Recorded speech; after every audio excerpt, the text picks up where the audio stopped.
Welcome to Clear Minds. Ever lost hours to just one more episode or one more level, only to find yourself wide awake when you should be asleep? It's easy to call this a bad habit, but what if the same brain system that hooks an addict is driving that compulsion? We're going to break down how your brain's command center gets compromised and how to draw the line between a simple routine and a real problem. The word addiction usually brings drug and alcohol to mind, but the battleground has expanded to behavioral addictions, where gaming, gambling, or scrolling become compulsive and destructive. Here's the difference. A habit is a tool you control, like a car you drive. An addiction is when the car starts driving you. This isn't a failure of willpower. It's your brain's want command getting stuck on an endless loop. Think of a seesaw in your brain, constantly balancing pressure and pain. When you do something enjoyable, your brain releases dopamine, slamming the pleasure side down. Dopamine's job is to shout, "Do that again." To regain balance, your brain pushes the pain side down. But if you keep hitting that pleasure button, your brain adapts. It starts preloading the pain side as a defense. Soon, the original pleasure feels weaker and the rebound feels stronger.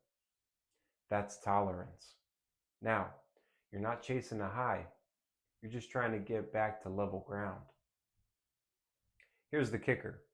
Your brain's reward circuit doesn't care if the trigger is a substance or a behavior. Imagine the reward center is a single light switch.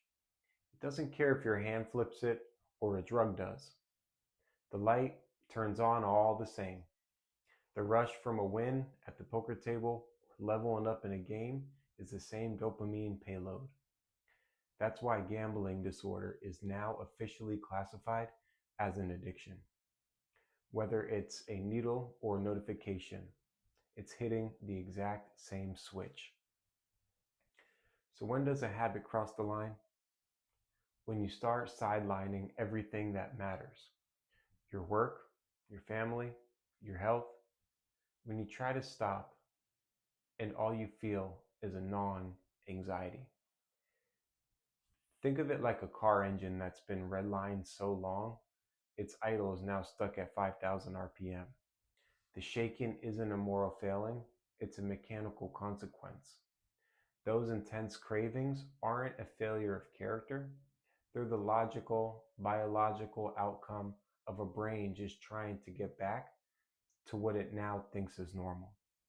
Addiction isn't a moral failing, it's a mechanical problem.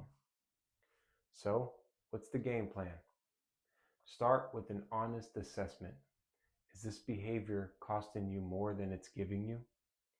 For some, just seeing the problem is enough to start making a change. For others, the right move is to call in reinforcements, like a therapist or a support group. That's not weakness, it's strategy. Winning this battle is about understanding the mechanics of your own brain so you can work with the system, not against it. You can always tune the engine and get back to a healthy idle. If this hits home, share your thoughts in the comments. And for more on the science of how your mind works, hit subscribe.